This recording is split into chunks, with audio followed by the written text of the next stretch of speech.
The wait is over. The time is now. It's the EP 100 on the Extended Play Podcast with Ian Tank.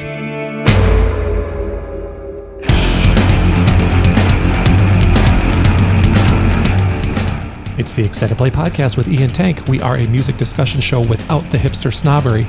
And today we put our money where our mouths were going collectively. to be. Our mouths are rarely in the exact same place for obvious reasons. Right. But from time to time. I mean, things happen.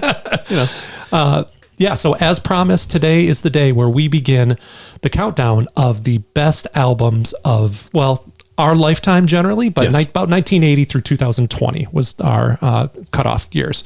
So we've spoken a little bit about, we talked about the Apple Music 100. We've talked about the Rolling Stone 500 greatest albums of all time. So we've lamented how frustrating these lists. Shitty. Yeah, well, there you go. How shitty these lists are.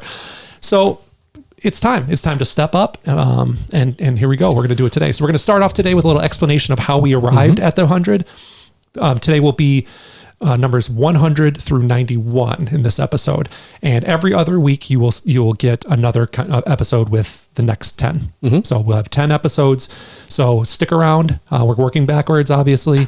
So And we'll put in a timestamp for if you just want us to shut the fuck up and get to the rankings, you'll have that option down in the description to jump right to it. But because it's really hard to put out a list without, well, even though every other fucking publication seems to do it. and that's just it. Right? Is to put out a list without explaining how you got there. Yes. So there's two sides to it. There's the technical numerical side, which I'm about to get into in excruciating detail.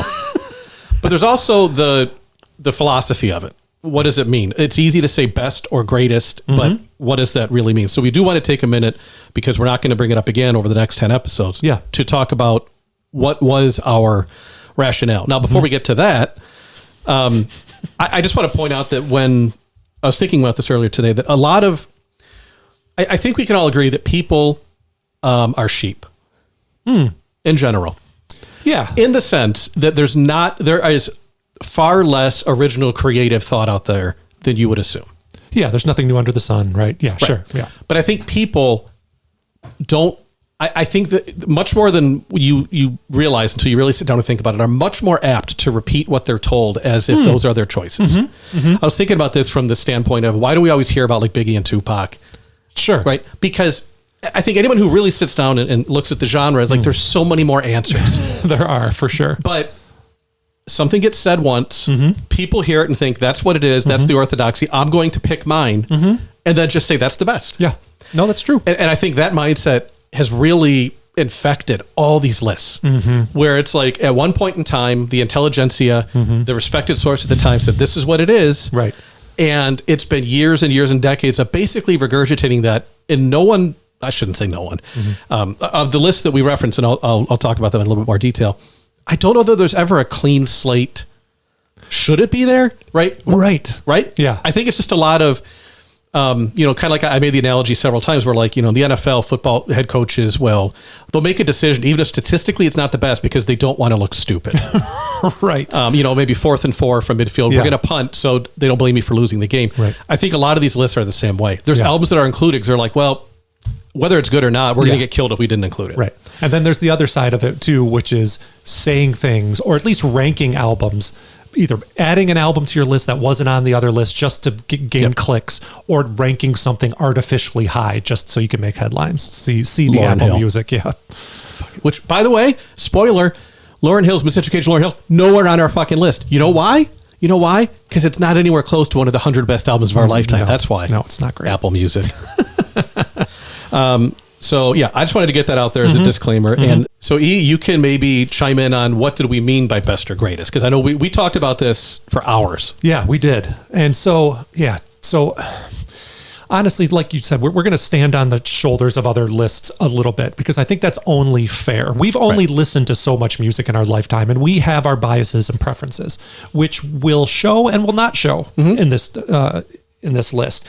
One bias you'll see is probably a lack of R&B. Hip hop is in the list. It's not terribly well represented, but certainly R&B is something that is a blind spot for both of us. You're just not going to, hence, the Lauryn Hill. It's not because it's the Lauryn Hill record necessarily, although we're not big fans of it. We just didn't get into that sort of stuff. But Tank came up with a good way to frame it. This is more like if someone was going to be on a desert island and they only had 100 records they could listen to, and it would be a wide, sort of like at least a semi-wide range of artistic It's a person you don't know and you don't know their preferences. Yeah, that this would be a great list to hand them. And I stand by this. I think this is a great list. Yep. It would be the 100 that, if you didn't know someone and didn't know where their alliances lay with music, it'd say, look, if you're going to take 100, take these. Now, in terms of ranking them, it's a little quirky, but the way we came up with it is to say, if you didn't know how much battery you had left in your music player, listen to them in this order. Right. Like, here's maybe the best one, and then work your way down. Yeah. So that's the philosophy behind it all. I will jump into now. Don't worry, it'll be quasi PowerPoint-ish, but because we are proud of the fact that this is a process that was thought out. It's going to be completely transparent, which again, you usually see these lists and it's a big publication that hides behind something like our editors got together and here's the list. Yeah. What does that mean? Right. What were the candidates? How does, blah, blah, blah. I always wondered, how many times did they listen to all of those records?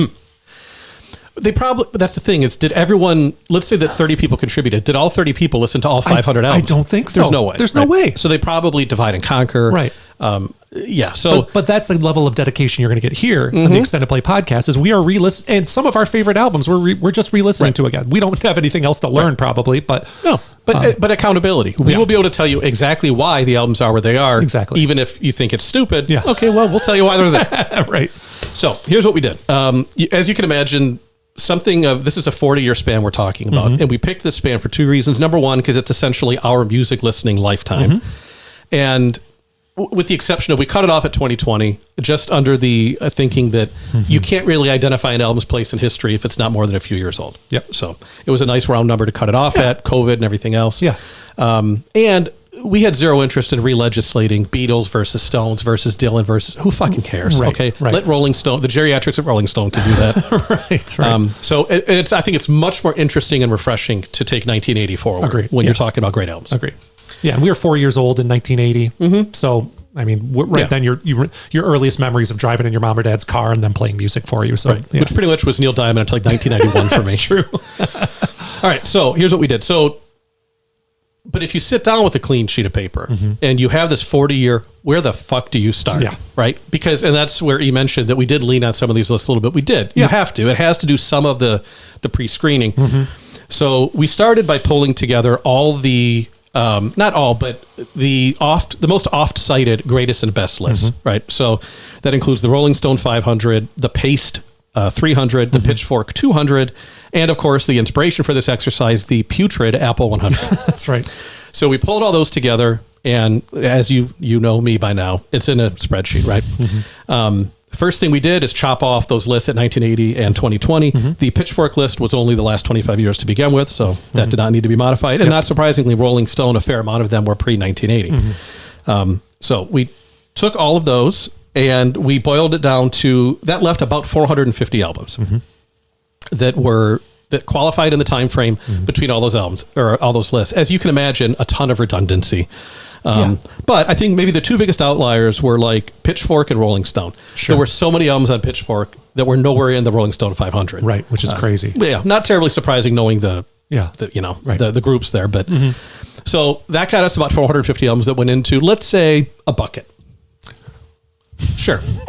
And just to make E's life more difficult here in video processing, I'm going to say, how about we just look at a picture of a raspberry, a koala bear, and I don't know, toothpaste. Okay. All right. So the next step, the next things we said, okay, so that's let's say the critics, for lack of a better word. Yeah.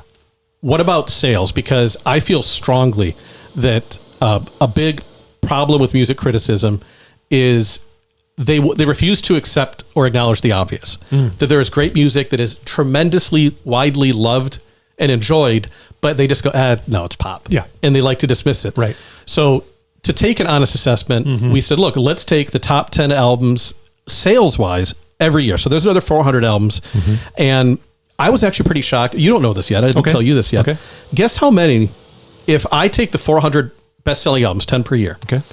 and if I take out greatest hits, soundtracks, and live albums, because I guess that's a good thing to mention. Yeah. That's this other stupid thing. These lists that include compilations, of course it's a great album. Yeah, right. It's fucking cheating. Right. If you take those out, there's 317 left. Okay. Okay. Out of those 317, guess how many were on that critics list of 450 of all those lists combined? So 317 best-selling albums. Uh-huh. How many were on that list that the critics said are the greatest albums? Wow. Take a guess. Watch this in real time. 75. Holy shit. About 80. That's pretty fucking impressive. Your tone was leading me towards that kind of answer. See, this takes all the fun out of it when you know each other this well. Because I thought you said, probably 200. No. Right. So it's pretty amazing when you do this. When you look at the 10 albums every year, so few of them are on the critics list, which to me basically proves the critics wrong. I'm sorry. Yeah. You can point to some albums as garbage. It's like, look, people are stupid and they like dumb shit. That's definitely true, but not to that extent. No. Not to the extent that 3/4 of these albums aren't even worth considering. Right. All right. So we did that. We took them all. We stripped out the live and the greatest hits and everything. And then if you take out the ones that are already on the critics list, there's about another 230 to consider. Wow. Okay. All right. Next, and this is the simplest part, just albums we liked. So the personal choices, we just said, look, there's no limit, there's no rules. If you think it's a great album and it's not one of the top selling and it's not one of the critics, go ahead and throw it on there.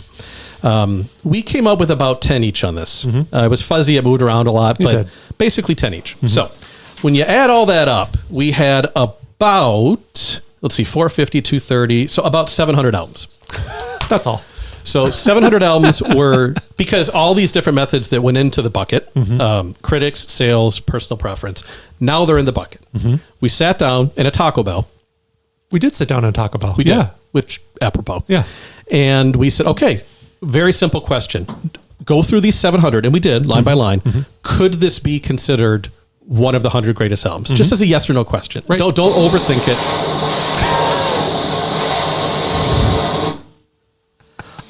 Excuse me. We may or may not leave that in. If we we have to now. If we do. So a little bit of a teaser for you.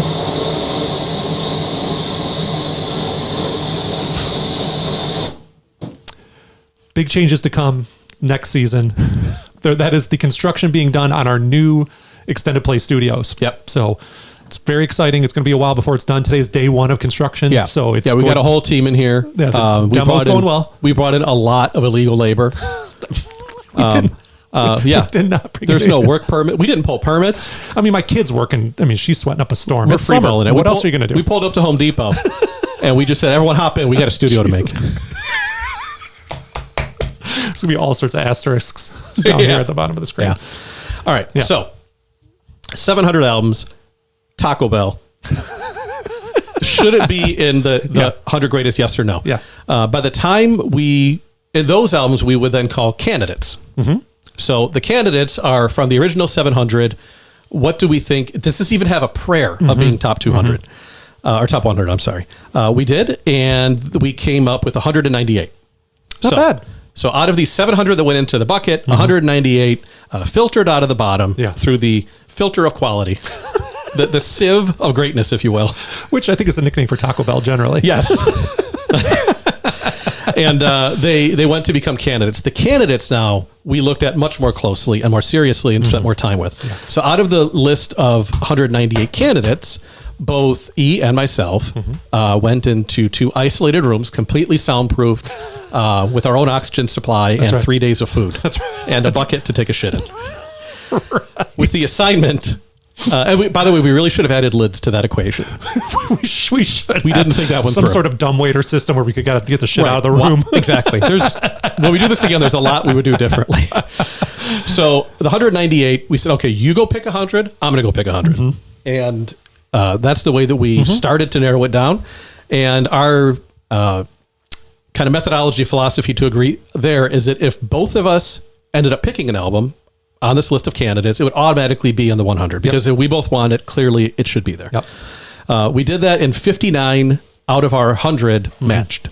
So those 59 automatically pass through to being on the list. Yep. They go wait in the lounge. They enjoy refreshments and non-alcoholic beverages.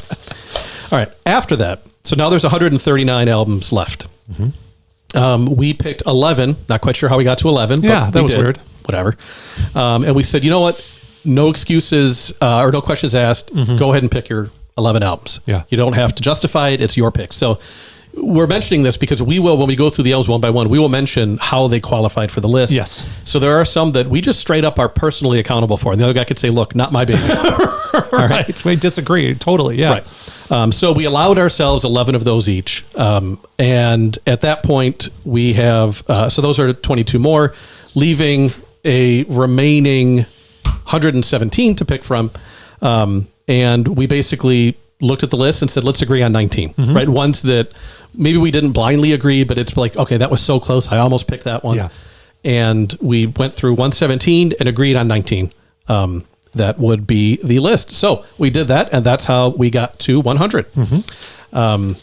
So once we have them in the list of 100, it's like, well, now how do you put them into a ranking? Pretty simple and straightforward on that one. We have the 100. We do the same thing. We go in our room, isolated. Again, toilets, no lids. Yeah, and I forgot to empty out the toilet in between sessions. We had a week in between. It's like the least we could have done is empty the bucket. Yeah, not great. I mean, mistakes were made. I'm pretty sure we had bootleg moonshine by the time we were done. We could have. I didn't try.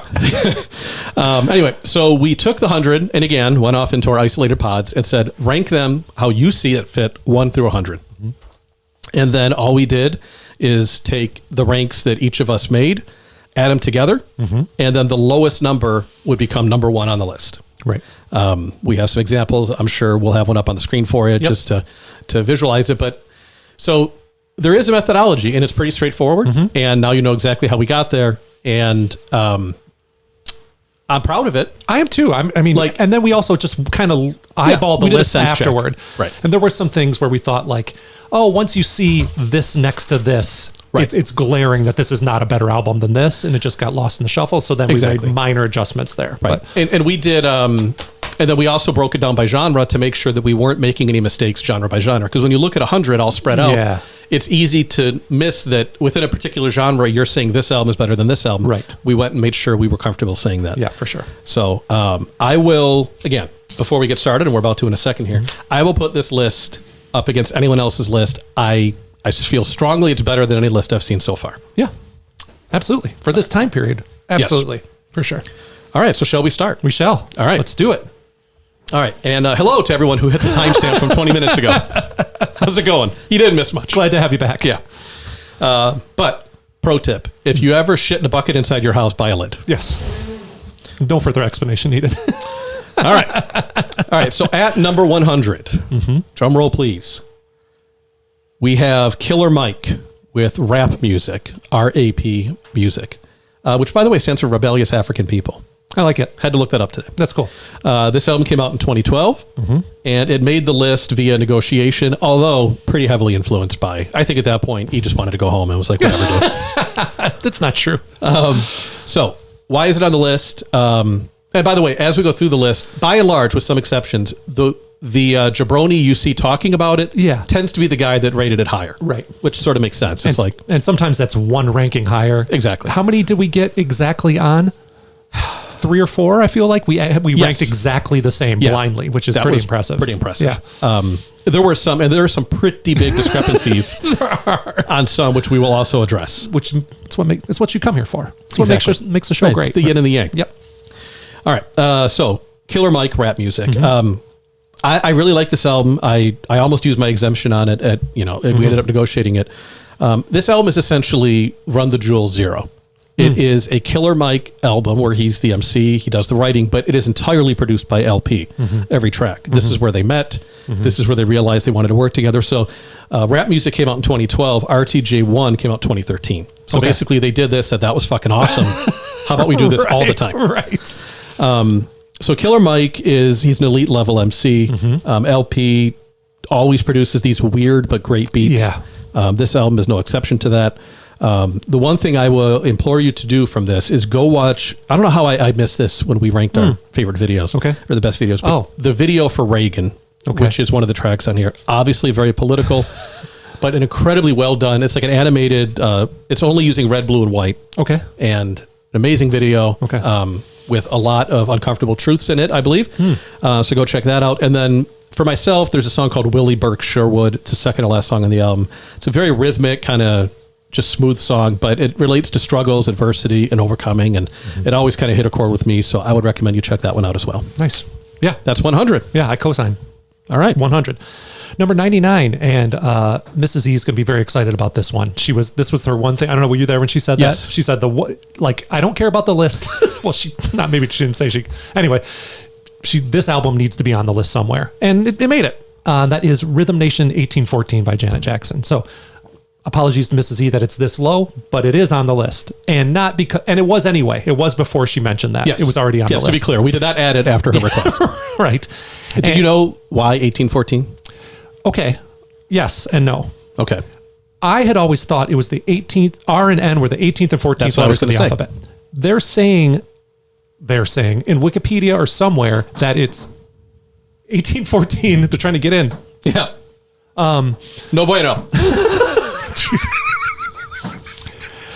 1814 is the year that the Star Spangled Banner was written. That makes no fucking sense. Well, the first song is called The Pledge. Whatever. I don't know. Either way. Fun side tangent. Yeah. I was watching Joe Rogan interviewed Chris Robinson of the Black Crowes, a couple days ago. And the snippet I watched, Chris Robinson talked about how hard it is to get Wikipedia corrected. He's like, me and my brother were born in Atlanta, Georgia. Period. And it says Marietta, Georgia on Wikipedia, and they can't get it changed. What? Yeah. So Wikipedia, grain of salt. Yeah, right. So, Rhythm Nation 1814, which was not created in 1814. That would be far outside of the range of music that we were adding to the list. It was 1989. 20-song album. There's some skits in there. There's some interstitials. It's her fourth album. It's her second big one. It was really essentially two albums that no one cared about. Then she got Jimmy Jam and Terry Lewis. They did Control, and then this. This is packed full of hits. Packed. Rhythm Nation, Miss You Much, Love Will Never Do Without You, All Right, Escapade, Black Cat. Black Cat's a banger. Come Back to Me. I mean, all of those are, and this was a great re-listen. And I'm not a pop guy, and I'm definitely not a backward-looking guy. And this was well worth the look back. So the way it's structured is the first half is kind of overtly political. And by political, it's pop political. It's not Rage Against the Machine. It's not. It's we should stop killing each other. And it's big about being colorblind, which is kind of like an antiquated phrasing, but she uses it all over the place. Do you remember there being a 30-minute short film? Yeah. You do? Yeah. I watched it. I mean, yes. And I remember all the hullabaloo over the Rhythm Nation video, and everyone was jizzing their pants about how at some point, they're doing this dance, and she looks at her skin color. Oh, really? And is tries to wipe it off or something. There's a lot of symbolism in the dancing too. Yeah. Okay. So I think that's where I saw it was in the context of that. Okay. Yeah. It's really. I mean, it's weird. It's a 1980s, late 80s, short film about, and it's basically the videos for 3 songs. Okay. So, anyway, producers Jimmy Jam and Terry Lewis. The socially conscious stuff drops pretty quickly, and Rhythm Nation is the only hit from that album that is socially conscious. Everything else is very much just pop songs. If you want to check out one song and you don't know these songs already, this was a great trip down memory lane, was watching the All Right video, which is the Cab Calloway, and they're all dressed in zoot suits. Oh yeah. And there's a storyline to it where a young version of they're back in time, and then they fast forward and the real Cab Calloway comes out at the end. The dancing, I'm sure my wife can attest to this, is incredible. I could remember moves. I had watched these videos. You know what I remember is the Black Cat video. The black. Oh, which she does the whole. Yeah. What's big moment in my youth. And the Love Will Never Do was the one where she's in the desert with Jaimin Hansu. Yeah, sure. I know what you're talking about. Yeah. It's just the bra and Black Cat. It's tough to beat. Okay. All right. But yeah, wide range of musical styles there. Even Black Cat, full on rock song, right? Which was a big surprise and a huge hit. Full on dance songs. Rhythm Nation has this industrial kind of stuff behind it. It's just really cool and fresh. Yeah. All right. Yeah, I really enjoyed that. I mean, way more than I thought I would. I saw Janet Jackson on, I don't think it was this tour, maybe the tour for the next album. And Okay. I don't know why. It must have been who knows. That's Anyway, weird. Yeah. All right. Anyway, that's 99. 98. Appropriately enough, I got 98 problems, but a bitch ate one. No, that's true. 98 is Jay-Z's Black Album. So the list mostly had, what's the other Jay-Z album? The Blueprint. The Blueprint. And there's another one that a lot of the list had instead of the Black Album. Right. We thought the Black Album was the best of Jay-Z. And neither of us are huge Jay-Z fans, we should say. Yeah, I'm barely a fan. Yeah. 14 songs, came out in 2003.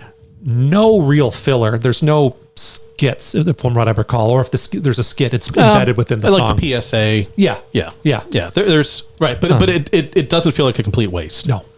I came to this album originally through the Gray album. Wow. Yeah, I wasn't a Jay-Z fan, and then I was like a big time indie blog fan though, indie music blog, and they kept mentioning about the Gray album. Like, what the fuck is the Gray album? Which is the Danger Mouse bootleg essentially, which was combining the Beatles' White Album with Jay-Z's Black Album and mashing them up. It's incredible. It's an incredible work of art, which could easily be in place of this. Yeah. It's that good, and that's considering there were a sort of like a killer group of producers on this record. There's 10 different producers. You've got 2 Kanye songs, a bunch of Just Blaze. You've got Pharrell. You've got Timbaland. You've got Ninth Wonder. Eminem produces a track. Rick Rubin, DJ Quick, Neptunes. I mean, Murderer's Row of producers. And it shows. The beats are killer on this album. All of them. The song I'm least that I like the least as far as production goes is the Pharrell song, and which says it's still fantastic. Right. Few absolute classics: "Dirt Off Your Shoulder," 99 Problems, and then the opening line of PSA, a public service announcement, "Allow me to reintroduce myself," is just, it's just killer. It is like in the canon. It's iconic now. It's iconic. Yeah, absolutely. So, and by the way, for the record, so 99 and 98 were both Blind Agree albums. Those were the two of the albums, or those were 2 of the 59 that we both put on the list. Independently. So highly recommend, like I said, check out those if you haven't heard those classic songs. I guess my biggest recommendation would be to go check out the Gray album if you haven't already. Danger Mouse, So. True. 97? Yes. That is me as well. Yes. Boy, it's a lot of you right now. Yeah. All apologies, folks. Yeah, it's rough. Yeah. 97 was one of my, what would you call them? Like, not exclusions, but it was just solely my pick. My exempt pick. Okay. And that is Matthew Sweet's Girlfriend from 1990. It's one of my favorite albums as a kid. In 1990, I'm 14 years old. Okay. Starting to really get into, so I've gone in at length about how I was a big sort of metal and hip hop. And then it took a while to get into sort of the rest of the world of music. And this is one of the entry points because it is very poppy, a lot of pop hooks, a lot of straightforward rock and roll songs, but with a little edge to it. A lot of bluesy tracks on here with like some really cool blues guitar solos at the end of the songs, which you would not think. Like, I know a lot of people who remember this album may not remember that about it. It's classified as power pop, so it's got that feel. Like I wrote down, it's like a cruise on the California coastline in like the 70s. It's just this very mellow, but not yacht rock. But not yacht rock. Yeah, that's right.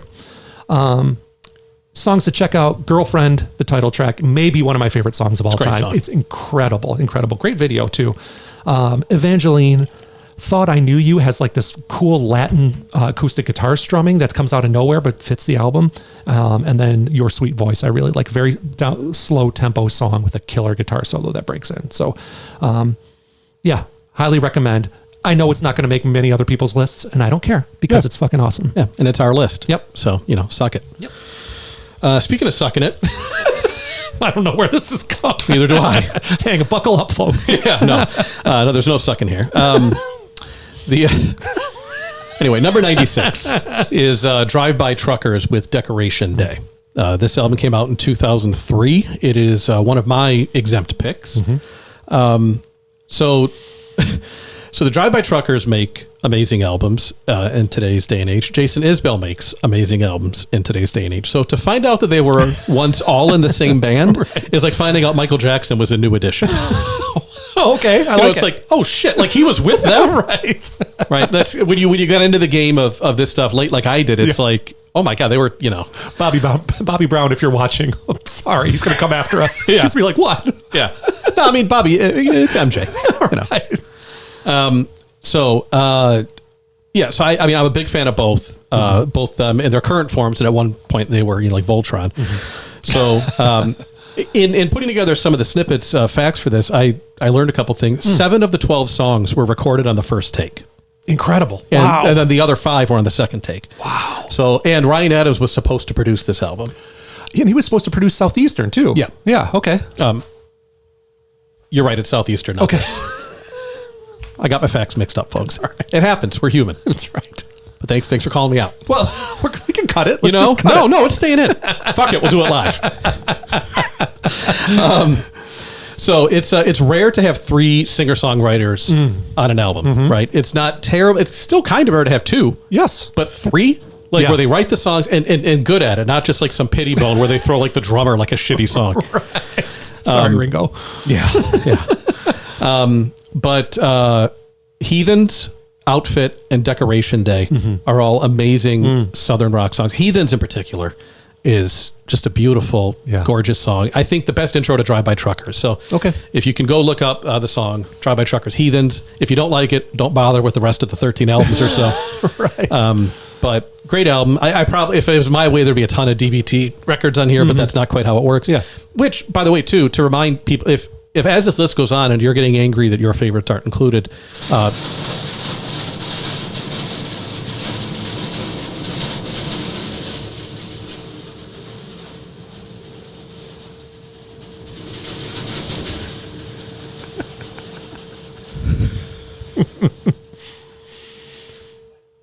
so, by the way, if as this list goes on and you're not seeing your favorites included, bear in mind the incredibly high standard that being one of the top 100 albums of the last 40 years. That's an average of 2.5 albums a year. So we're basically saying these albums are one of the 2 best albums of the given year. Yeah. It's an incredibly high standard. So that's why we can't just spam 10 albums from one artist. Oh, Radiohead got close, but Right. Spoiler. Yeah, spoiler. Anyway, so an incredible album. The only thing, I hate the cover art of these albums. I hate it too. It's not good. It's just like crappy drawing, whatever. I know they're going for a theme, but man, I wish they would have abandoned that. Yeah. So that is number 96. Awesome. 95, we have the album Moon Safari by Air. Came out in 1998. This is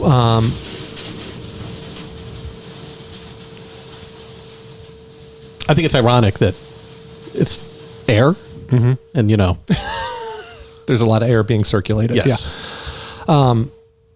Yeah. So Air was one of my picks. I think it was Blind Degree. Excellent. Yes. Okay. Fantastic album. 10 songs. The word I wrote down, I did a deep re-listen. The word I wrote down to describe it was retro-futuristic. So it sounds like what people in the past thought the future would sound like. That's fair. and I love that vibe. And you get it from the album cover, which I really like, which is the watercolor image and the sort of iconic Air logo there. Not iconic, but regardless. Yeah, so it's electronic music. So the Lo-fi, chill, hoppy kind of. Yeah, in Wikipedia they said space pop, electronica, lounge, chill out. Chill out I think is like the one I like the most, down tempo. There's another group that is another favorite of ours that will show up in that genre later on in the list.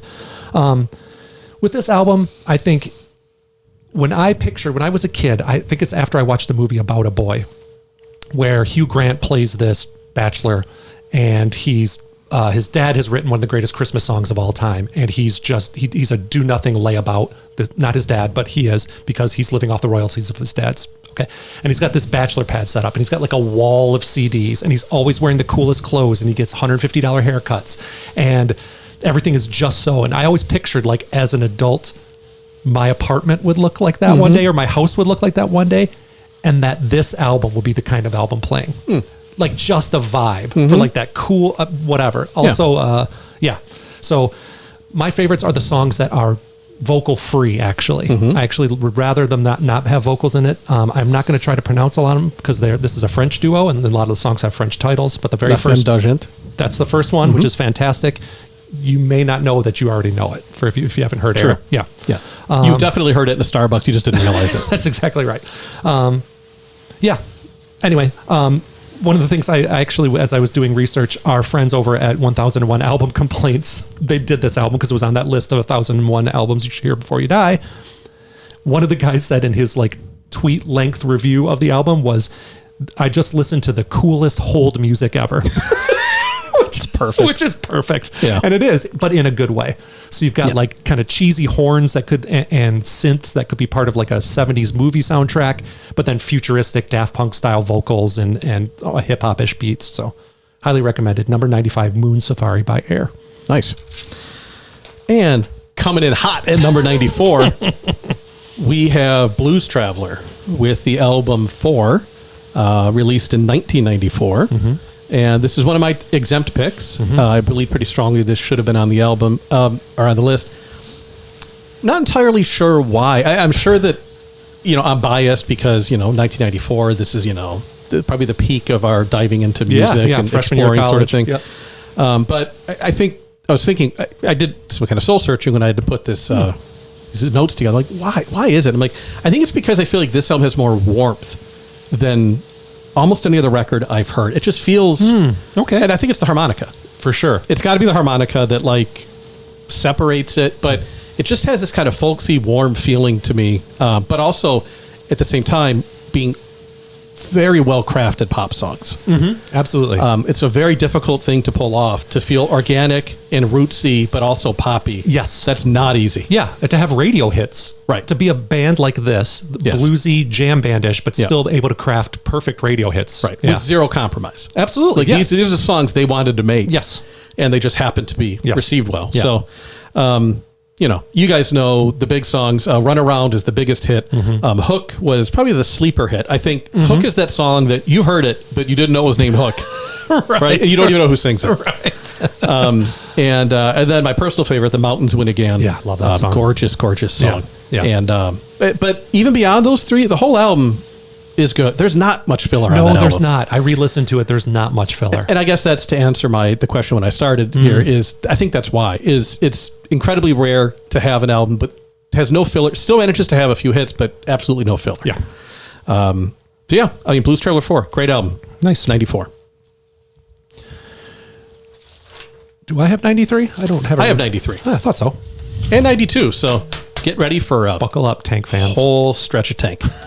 I have underwear that says that. All right. Album number 93 is George Michael, Listen Without Prejudice, Volume 1. This album was released in 1990. This was a negotiated pick. Much like Killer Mike, I advocated quite a bit for it. Did you know this album and Faith, both of them, every song was produced and arranged by George Michael? No. Yeah. I did not know that. And it was. And Faith? Yes. Wow. Yeah. What a talented dude. Which, the reason why that's so impressive is either one of the albums would have been, okay, wow, that's pretty cool. But to have such a stylistic change, right? To go from the pop of Faith to the very almost like anti-pop in a way of Listen Without Prejudice, you would assume it's like, I went and brought in, this guy who's famous for this kind of sound because that's what I wanted. Sure. But to do it yourself and completely change what it sounds like, pretty impressive. Pretty impressive. So this was, I always wondered, why is it called Volume 1? So this was, it was intended to be a double album. Oh, okay. So he recorded about 16 tracks. Okay. And it was going to be a giant double album. They decided right before it came out that it would be like a Use Your Illusion thing where there would be Volume 1 and Volume 2, and they would both come out in 1990. The second album was just scrapped, and no one knows why. What? And you can't get the song? I'm sure there's somewhere. Handful, one of them showed up on Red Hot and Blue. Okay. One of them was a B-side. Okay. I think 3 or 4 of them made their way into the world, but that's crazy. So strange to... Yeah. I mean, think about how awkward that is historically, to call it album Volume 1 and then that's it. Right. Anyway, so I probably would have included this album on the list just for Praying for Time Alone, which is one of my favorite songs of all time. But then you got Freedom 90, which was another massive Incredible. hit. And of the non-released songs, there's one called They Won't Go When I Go, which is almost like a gospel. Okay. I remember that one. Beautiful song. He had a great voice. I really think George Michael was underrated. I agree. I saw a video the other day, probably in doing research, where it came across YouTube, where it's just him and his backup singers, essentially like a mini gospel choir backstage. Holy shit. Like, he has perfect pitch. And he's also just scatting all over the place and going off off of the lines and incredible. He sounds like he fits in that gospel choir. Yeah. I mean, super talented. Immensely talented guy and a great guy too. Like all the stories about how he's insisting that Andrew Ridgeley got, all the money from the Wham stuff. And, so yeah, great songs on the album. Those are the highlights, but, a beautiful album, especially all the more impressive based on the pop mega hit or mega album it came after. Again, very ballsy. Very few artists would leave that much money on the table by doing something that risky. Yeah. So, that is number 93. Number 92 is Tears for Fears, Songs from the Big Chair, which came out in 1985. This is one of my exempt albums. I was going to be damned if this album was not on the list. You've talked about it a few times on the show. I have. I did the best I could to pull it up, but but this bastard over here weighed it down, and the best we could do is get it to 92. My bad. It's all right. I'm just happy it's there. Yeah. So I'm just going to come out and say it. Everybody Wants to Rule the World is the best song in popular music history. Sorry, not sorry. Go fuck yourself. Go fuck yourself. He said it. You tell me that when you hear those opening first few guitar chords that you don't instantly get transported to a better place in time. Beautiful song. By the way, guitar solo at the end rips a lot more than you thought it did. Okay. I'll have to re-listen. Yeah. Okay. It's like 45 seconds. Oh, really? Yeah. Yeah. It is, obviously, it is so deeply soaked in nostalgia for me, given the timing, but holy fuck, is that an awesome song, and everyone likes it. Everyone. Yeah. So, that song. that's the cornerstone, but also to have Shout and Head Over Heels on that album. Yeah. Those are three. Again, there's not a whole lot of artists from that time period that have three songs that everyone knows. Yes. Yeah. Right. You got, the Michael and Janet and all that stuff, but not a whole lot where it's like everyone knows those songs. Right. The rest of the album's pretty good, actually. It's surprisingly good. I listened to a lot. I used to listen to a lot of it, like, not against my will, but like in an unplanned way, because I bought the album and I would go on these long walks and I just let it keep playing. Okay, yeah. It's surprisingly good. Okay. Yeah. But yeah, it's inevitable to have a fall off after those tracks, though. For sure. I mean, it'd be fucking Abbey Road if they had five more at that level, right? So, have you seen the meme of about their album covers? No, they're like every album cover of Tears for Fears looks like they just broke up right before the album, because they're always facing the opposite way and they look very dour. It's pretty good. No, it's true. And they're still killing it, by the way. They're still out there performing live and sounding great. Yeah. So cool, nice choice. And to finish it up for today's part of the list, anyway, is number 91. Robin's Body Talk. This was an album from 2010. It showed up on the Apple Music 100, which is kind of how I remember. I'm like, holy shit, that was a great album. Let me put it in the ring. And on a revisit, it's fantastic. What I'll say about Body Talk is 15 songs. It's a little long, but it renewed my faith in pop music. Pop/dance? Pop/dance. In that you can make poppy, dancey songs, and they don't have to be vapid, stupid. Like even a song called "Dancing on My Own," it's not like J-Lo's songs, which are all about it being in the club, right? Or from the block, right? Or being from the block. Do you know what I mean? There's more to it than that. Yeah. Like, so there's a level of lyrical depth on this album that I really appreciate. The beats are killer. It's mostly her and some guy named Klaus Ahland, a Norwegian guy. But there is a Max Martin produced song on this, who's also Swedish. Roy Scott produces one. Diplo produces one. But the beats are solid all the way through. Standout tracks, Dancing on My Own, classic. Call Your Girlfriend, classic. I also really like Hang With Me. That was in one of our playlist challenges. And Indestructible is another solid song. And bonus track, there's an acoustic version of it that's all symphonic. It's fantastic. Nice. So if you're a lapsed pop music fan, if you want some more meat to your pop music, I think this is the way to go. Robin, Body Talk from 2010. And that was a E-exempt album. Yeah. And you'll notice, unsurprisingly, a trend where towards the bottom of the list is where a lot of our exempt ones, because if we agree on them, they're probably higher up. Right. So. Yeah. But yeah, that's it. That's the bottom 10. Not the bottom 10. There's still 10 of unbelievable albums. Exactly. Right. Yeah, really proud of this list. Yep. But that'll wrap up the first 10. Yep. Thank you for hanging in there. I hope you, well, at this point, you're going to stay for the other 90. Yeah, you have to. How can you not? You have to. Yeah. So hang in there. Every other week, you'll get 10 more. That's right. And they only get better from here. That's true. That's how lists work. That's exactly right. Please like and subscribe if you haven't already. Tell a friend. You're hanging out somewhere. Yeah. You got nothing to talk about, Did you right? hear about the EP 100? Yeah. And they're like, what, is that like some kind of like STD or something? Yes, and Yes, and it is infectious, it is, and it's also a great list. and there's no cure. That's right. Although there is cure on this list. There is cure. Oh, Yes. spoiler alert. Yeah, there is cure. Hey-o. God, well done. Thank Man. you. Thank you. This is the kind of wordplay you're not getting anywhere else, folks. Yeah, you're not good with fuck. I'll tell you that much. This list is becoming an diss track. Yes. Essentially. Yeah, he's not like us. Okay. Like and subscribe, please. Check us out next week for a different themed episode, and then in 2 weeks we'll be back with 90 through 81. We love you, extended family. See you next time. Take care.